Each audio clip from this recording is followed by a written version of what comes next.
पहले तो चिंता मत करो, चिंता तो करो नहीं करो दिवाली के बाद में बाकी है, और चिंता करूंगी नहीं तो तुम्हारी मर्जी है।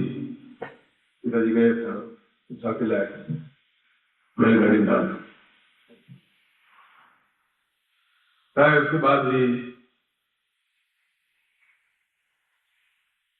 दिवाली के समय चेहरा देखा होगा, सब देखा होगा, और मन में कभी तो लड्डू फूट रहे थे, तो आग आए चंद्रमा, रात आदि बोल जाए मुलाकात आदि तो पता टाइम दे गया, तो 100 दिन का चांद हो या आस्था हो, अपने में कौन सी लेडियां बोल रही होंगी, मैं 8-10 लेने याद करके बैठा था, बोला कुछ नहीं, मैं बोल तो पाया नहीं,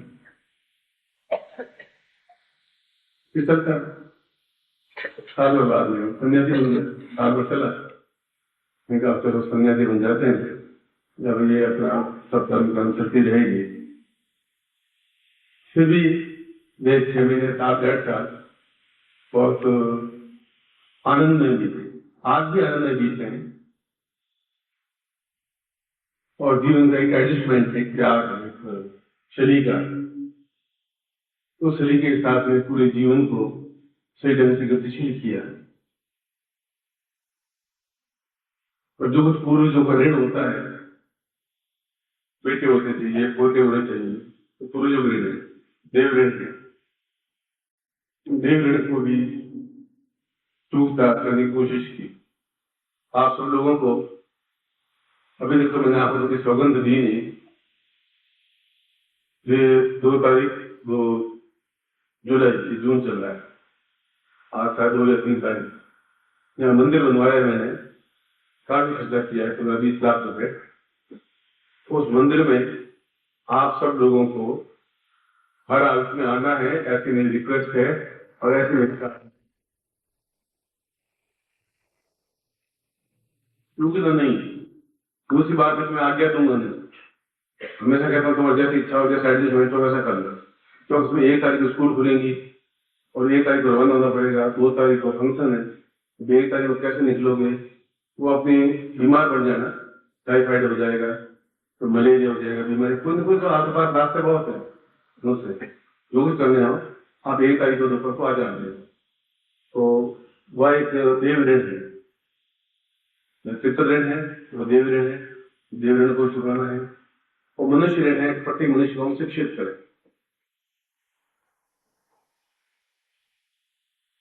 इसलिए पहले मैंने आपको कहा था कि मैं कई मंदिर बनवाऊंगा, कई जीर्णोद्धार करवाऊंगा, और एक बहुत सुंदर भगवान के पास मंदिर बना है, अब एक करीब कंप्लीट हो गया है, और उसमें जब आप आएंगे तो आपको एक बार एहसास होगा कि हम गुरुदेव के साथ में उनके ही पैतृक भूमि में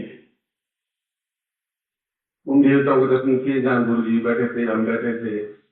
मैंने कहा प्रत्येक शब्द, प्रत्येक ध्वनि इतिहास बनती है, और इतिहास को मिटाना नहीं चाहिए, समय तो बीत जाएगा मगर इतिहास नहीं मिटेगा। जो कुछ भी घटनाएं जीवन में घटती है घटती रहेंगी, आपके होने या नहीं होने से, आप हैं तभी दुनिया चलेगी, आप मर जाएंगे तभी दुनिया चलेगी। जीवन को एक आनंदप्रद जीवन कैसे जीना चाहिए यह सीखना चाहिए। इसलिए कहा कि गुरु कहे ऐसा मत करिए, गुरु करे वैसा करिए। गुरु कुछ भी कहे, पर वो क्या कहना चाहते हैं, क्या करना चाहते हैं, कैसे करते हैं, किसी माहौल को कैसे परिवर्तित करते हैं, किस ढंग से गृहस्थ जीवन को भी निभाते हैं, किस ढंग से संन्यास जीवन को भी निभाते हैं, किस ढंग से एक मैगजीन को या कॉमर्शियल साइड को अपनाते हैं, ये सब भी तुम्हें देख लेना चाहिए, समझना चाहिए। और ऐसा होने पर जीवन में खुशहाली, प्रसन्नता, मधुरता, श्रेष्ठता आती है। ये शुरू के शादी के प्रारंभिक वर्ष थे, फिर जीवन में उत्थान आए, पतन आए, ऊंचाई तो बहुत कम आई, पतन ज्यादा आया, हर बार तनाव, समस्याएं, बाधाएं। मेरी एक सौतेली बहन है, एक सौतेली बहन तो यही रहती है, और सौतेली बहन मेरे साथ पैदा हुई थी, उसका नाम तनाव है, और 24 घंटे मेरे साथ ही रहती है, और मैं उसकी परवाह करता ही नहीं। मैं कभी साड़ी ला के देता हूँ, मैं चिंता करता हूँ, जो आएगा अभी देखा जाएगा। अभी काय के लिए रोना है? इस क्षण मोमेंट आएगा वो समस्या, उस समस्या को पूछ लेंगे भाई तुम क्या चाहती। इसलिए कल की चिंता मत करिए, बीत गया वो खत्म हो गया। वर्तमान में हम जीवन में कैसे खुशियां प्राप्त कर सकते हैं उसको याद रखना चाहिए। इस जीवन की इस खुशी को, इस क्षण को हम कल के लिए और बर्बाद नहीं करते। फिर हमारा गांव और इंटीरियर में था डीजर्स, फिर वहां गए, फिर वहां रहे, फिर 2 महीने बाद पाकिस्तान हो गए। पाकिस्तान हो गया तो खबरानी साहब यहाँ थे, कंवर साहब पाकिस्तान में थे। अब कंवर साहब के मर गए, वो तो मर जाएंगे, अब क्या करें, 2 महीने का तो सुहा। मैंने भी सोचा कि कम से कम उसको बचाना चाहिए, मेरे द्वारा मर्द नहीं। आपके पास शादियां करने के लिए बहुत थी, कमी थी नहीं, और एक कर्तव्य था कि भाई इसको भी बचाना धर्म है अपना। तो वहां से 200 किलोमीटर पैदल रेगिस्तान में पार करते हुए यहाँ तो उम्मीद छोड़ रखी थी लोगों ने कि अब हिंदुस्तान पाकिस्तान रोज जाते कटी हो जाती है, बचेगा नहीं। और मैंने कहा मैं मरूंगा नहीं, मौत कई बार आती है तो मौत मेरे पास पड़ती नहीं, समय आता है और समय की मैं चिंता करता नहीं। जो होना है मुझे एकदम धोखे करना है। जो समस्याएं बाधाएं अड़चने आएंगी वो तो पार्ट ऑफ द लाइफ है, वो तो आएंगी, आप चाहे या नहीं चाहे। लोड़ी में पढ़े की शिक्षा की, साथ में रहे और तो साथ में पढ़े के टाइम भी साथ में रहे और जीवन को अपने एक मजबूत इरादे से मस्ती के साथ में ढाला और इस गाड़ी को प्रशंसापूर्वक यहाँ तक ले आया जिसको 98 कहते हैं। और अभी 20-30 साल आपके साथ में हैं तो उस बीच में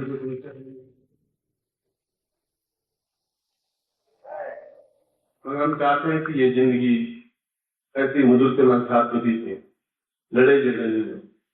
जो सहन शक्ति होती है तो लड़ाई झगड़ा नहीं होता। सबसे बड़ा गुण ये पत्नी कहे आप हो रही हो, तो ये ब्रह्म सूत्र है, ये जीवन का निचोड़ है। 60 साल का हो गए, तुमने काम किया नहीं, कल कर लेना, ये पूरा ध्यान रखना और टाइम पे जाना। तुम 5 बजे रोज 5:30-6 बजे आते हो, ये गलती है। कल मैं 5 बजे घर में देखना चाहती हूँ, आओ बड़े 7 बजे। हाँ बदली नहीं, पत्नी कहे वैसा करना नहीं है, बस हाँ भरनी हो। ये दूसरी बात है, हाँ भरोगे, कहे वैसा करोगे गुलाम हो जाओगे। 7 बजे तो तुम 7 बजे आए, 5 बजे कहा था।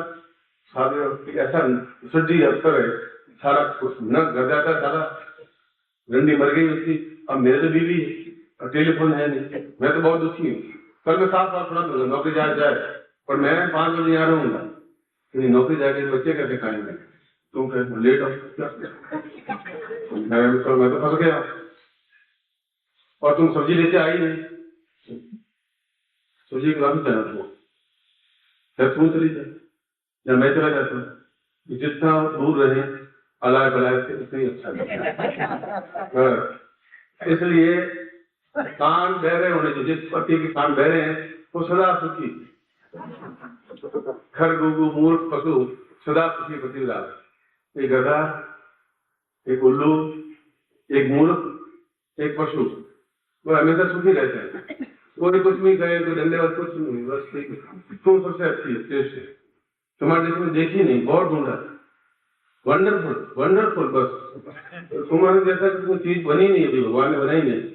2-3 संदेश साथ में आ गए होंगे, किसी बनाया होगा क्या मक्खन मत लगाओ, मक्खन लगाओ, मक्खन अमूल का थोड़ी लगा रहा हूँ, ये तो सब मक्खन है लगाएगा। ये भी करना चाहिए सब्जियों में। और पति को चाहिए कि मार उसके गोदे करते रहते हैं, ताकि वो सांस नहीं ले, ये पति ने करते। कोई भी गलती उसकी निकालनी चाहिए, नहीं निकालोगे तुम्हारा विशेषता क्या कहेगा। नहीं जुटती, कुछ नहीं होता, आप बेहोश हो गए। वो आपको आती, वो पंखा चले, हवा करे, कुछ भी करे, दूध गरम दूध पीले, कोई कैसे खिलाती डाली हुई है तो क्या तो पीने के बाद बात बेहोश हो सारे नहीं पीने। ये तो एक एस्पेक्ट लाइफ का है, जीवन का एक हंसी खुशी का प्रमाद मस्ती। एक बजे गीत और सुन लेते हैं, फिर मैं उस सुना में आते हूँ। अब माता जी बोलेंगे इस बात। माता जी घर में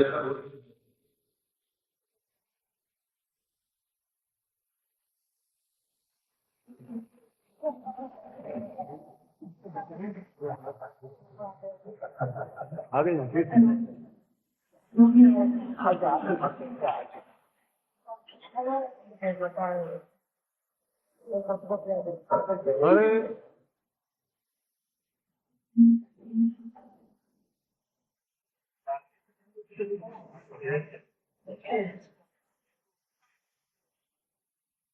ये जगह जगह जगह शिविर होना इस बात का सूचक है कि हमारे हृदय में रिलोर है, पांव थोड़े कमजोर पड़ जाते हैं, करें नहीं करें, क्या करें क्या नहीं करें, पर पाँव में क्षमता आ जाएगी तो फिर कोई समस्या है ही नहीं। जिससे सैकड़ों हजारों और शिष्य इकट्ठे होंगे। इसलिए बाकी शिविर आपको तारीख वाइज बता दिए गए, पत्रिका में मिल जाएंगे। और मैं आऊँ या कैलाश आए, कैलाश भी विद्वान है, उन्होंने सब साधना की है और बड़ी गंभीरता से इस काम को संभाला है, बड़ा धैर्य उसमें आया है। इसलिए यथासंभव तो मैं आऊंगा ही, मगर यदि किसी वजह से नहीं आ पाऊँ, ऐसा संभावना हो सकती है, आपको उन्हें मलाल नहीं रहना चाहिए, चिंतन नहीं रहना चाहिए कि वह भी अपने आप में उतना ही क्षमतावान है जितना मैं बोल रहा हूँ। मंत्र इसके शुद्ध है, उच्चारण शुद्ध है, एक्टिविटी शुद्ध है, साधना सिद्धियां शुद्ध है, और सिद्धियां करने के बाद में आपको पास में भेजा है, आपको सौंपा है, यदि आप उसको भी उतना ही प्रत्यय दें और उसके लिए जोर से आप ताली हो जाएंगे।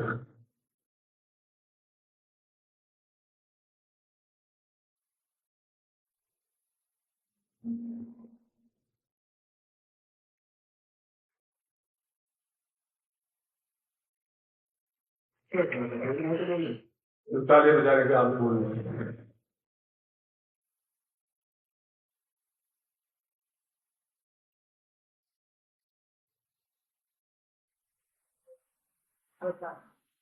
वो तो सुन, वो तो पक्की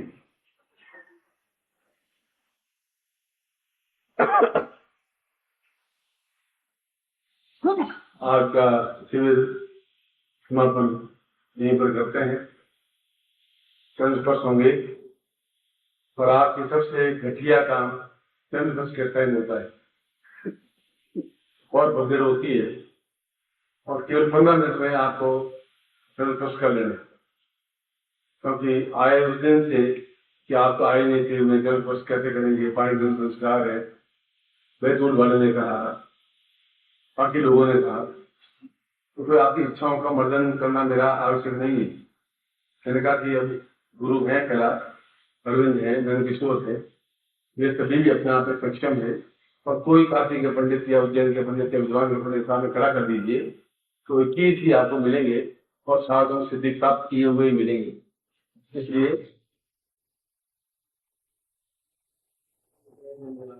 दमन नहीं करना चाहता, तो मैं ये भी चाहता हूँ कि चरण स्पर्श का मतलब है उन्हें टच किया जवान हो गए। पहले इस साइड के जो बाहर बैठे हुए वो आएंगे, चरण स्पर्श करेंगे, रवान हो जाएंगे, बीच में रुकेंगे नहीं। इस साइड के जो बैठे हुए बाहर वो आएंगे, फिर बंद हो गए।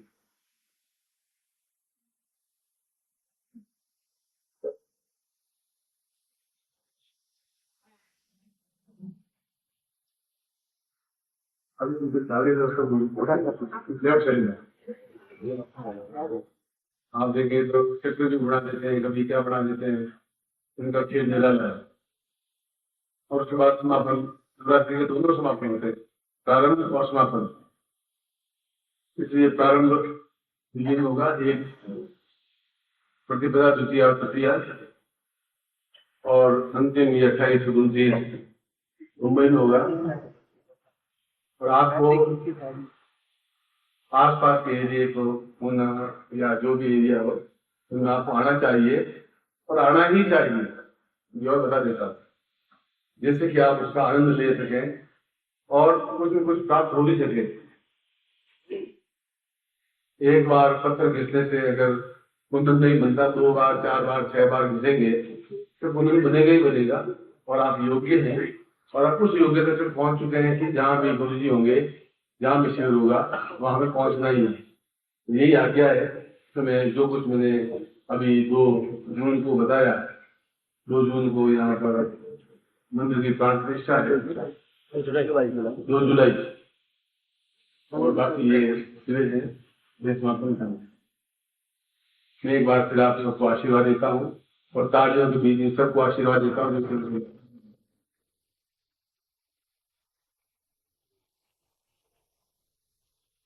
शालीनता के साथ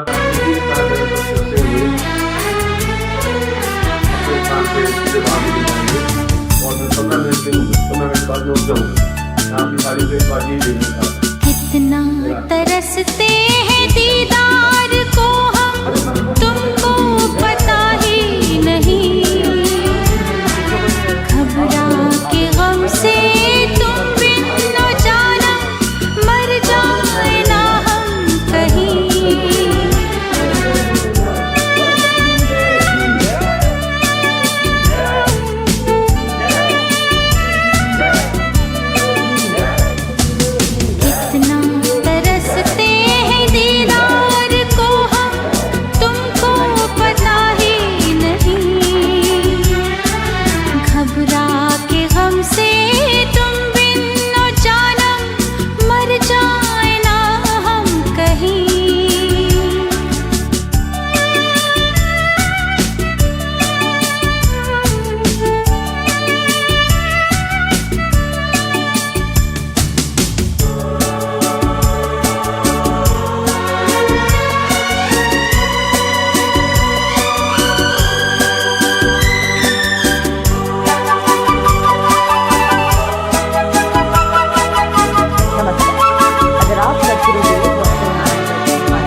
जब से हुई मोहब्बत हमें, बेचैन हम रहने लगे। हाँ, जब से हुई मोहब्बत हमें, बेचैन हम रहने लगे। दीवानगी में खोए हुए इस दर्द को सहने लगे। 100 बार तुम